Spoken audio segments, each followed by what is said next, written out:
तो हेलो दोस्तों, आप सबका वर्ल्ड गुरुजी स्टडी सेंटर पर बहुत बहुत स्वागत है। दोस्तों, यदि आप सभी हमारे चैनल वर्ल्ड गुरुजी स्टडी सेंटर पर पहली बार आ रहे हैं तो हमारे चैनल को सब्सक्राइब करके हमारे चैनल से जुड़िए। दोस्तों, इस वीडियो में मैं आप सबको हिंदी व्याकरण के बहुत ही महत्वपूर्ण प्रश्न बताने वाला हूं, जो कि हर एग्जाम की दृष्टि से बहुत ही महत्वपूर्ण है। दोस्तों, चलते हैं, वीडियो स्टार्ट करते हैं। दोस्तों, जिसका अंत न हो उसे क्या कहते हैं? इसके लिए एक वाक्य, ऑप्शन ए अनादि, ऑप्शन बी अनंत, ऑप्शन सी अदिति, ऑप्शन डी अतीत। तो दोस्तों, जिसका अंत न हो उसके लिए एक वाक्य है अनंत। इसका करेक्ट ऑप्शन बी हो जाएगा, अनंत। चलते हैं अगले प्रश्न पर।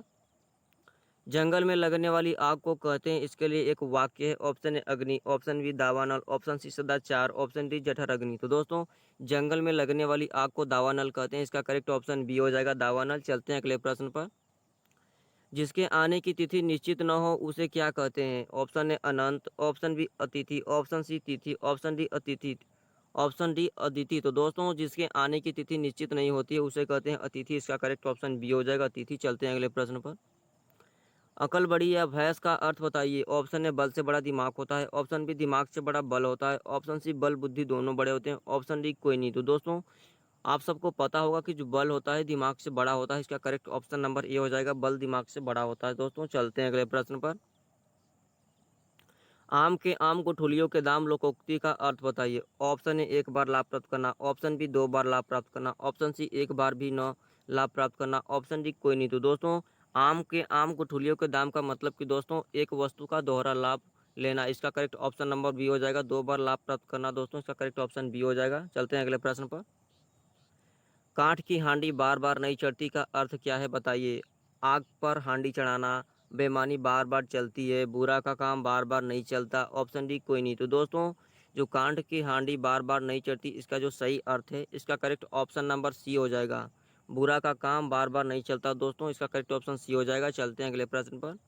आंखों में धूल झोंकना का सही अर्थ है? ऑप्शन ए सहायता करना, ऑप्शन बी धोखा देना, ऑप्शन सी शत्रु बनाना, ऑप्शन डी सभी। तो दोस्तों, आंखों में धूल झोंकना का जो सही अर्थ है इसका करेक्ट हो जाएगा ऑप्शन नंबर दोस्तों हो जाएगा बी, धोखा देना। इसका करेक्ट ऑप्शन हो जाएगा ऑप्शन नंबर बी, धोखा देना। चलते हैं अगले प्रश्न पर। आग बबूला होना का सही अर्थ है? ऑप्शन ए गुस्सा होना, ऑप्शन बी प्यार जताना, ऑप्शन सी दोनों, ऑप्शन डी एक भी नहीं। तो दोस्तों, आग बबूला होना का अर्थ होता है दोस्तों क्रोधित होना, गुस्सा होना। इसका करेक्ट ऑप्शन नंबर ये हो जाएगा दोस्तों, गुस्सा होना। चलते हैं अगले प्रश्न पर। कवयित्री शब्द की सही वर्तनी इनमें से कौन सा है? आप देख सकते हैं दोस्तों, चार ऑप्शन आपको दिए गए हैं, इसका आपको सही वर्तनी चुनना है इसमें से। दोस्तों, आप देख सकते हैं जो ऑप्शन नंबर सी में दिख रहा है कवयित्री, ए वाला इसका वर्ड सही है। दोस्तों, चलते हैं अगले प्रश्न पर। पूज्य शब्द की सही वर्तनी इनमें से कौन सा है? दोस्तों, ए बी टाइप उसी टाइप का प्रश्न है, आपको यहाँ पर शुद्ध वर्तनी चुनना है। जो पूज्य यहाँ पर शब्द जो लिखा हुआ है पूज्य, इसका पूछा जा रहा है कि आपकी पूज्य वर्तनी मतलब कि पूज्य का जो शब्द का है उसकी सही वर्तनी कौन सी है? तो दोस्तों, इसका जो करेक्ट ऑप्शन, इसका भी करेक्ट ऑप्शन सी हो जाएगा, पूज्य। चलते हैं अगले प्रश्न पर। काव्य की शोभा बढ़ाने वालों को क्या कहते हैं? ऑप्शन ए रस, ऑप्शन बी अलंकार, ऑप्शन सी विग्रह, ऑप्शन डी समास। तो दोस्तों, काव्य की शोभा बढ़ाने को तो दोस्तों काव्य की शोभा बढ़ाने वाले को अलंकार कहते हैं। इसका करेक्ट ऑप्शन हो जाएगा बी, अलंकार। चलते हैं अगले प्रश्न पर। किस रस का अभाव है इनमें से? ऑप्शन ए करुण रस, ऑप्शन बी वीर रस, ऑप्शन सी रौद्र रस, ऑप्शन डी श्रृंगार रस। तो दोस्तों, जो शोक रहे शोक करुण रस का स्थायी भाव है, इसका करेक्ट ऑप्शन ए हो जाएगा, करुण रस। चलते हैं अगले प्रश्न पर। दोहा के कितने चरण होते हैं या कितने चरण माने जाते हैं? तो दोस्तों, दोहा के चार चरण होते हैं। दोस्तों, दोहा के चार चरण होते हैं, इसमें पहले और तीसरे चरण में 13-13 मात्राएं होती हैं, दूसरे और चौथे चरण में 11-11 मात्राएं होती हैं। दोस्तों, इसका करेक्ट ऑप्शन ये हो जाएगा, चार चरण होते हैं दोहा के। चलते हैं अगले प्रश्न पर।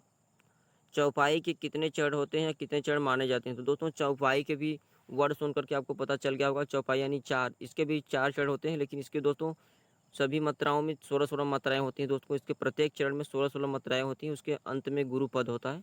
तो दोस्तों, ये रहे हमारे हिंदी व्याकरण के बहुत ही महत्वपूर्ण प्रश्न। यदि आप सबको अच्छे लगे हों तो हमारे चैनल को सब्सक्राइब करके हमारे चैनल से जुड़ जाइए दोस्तों।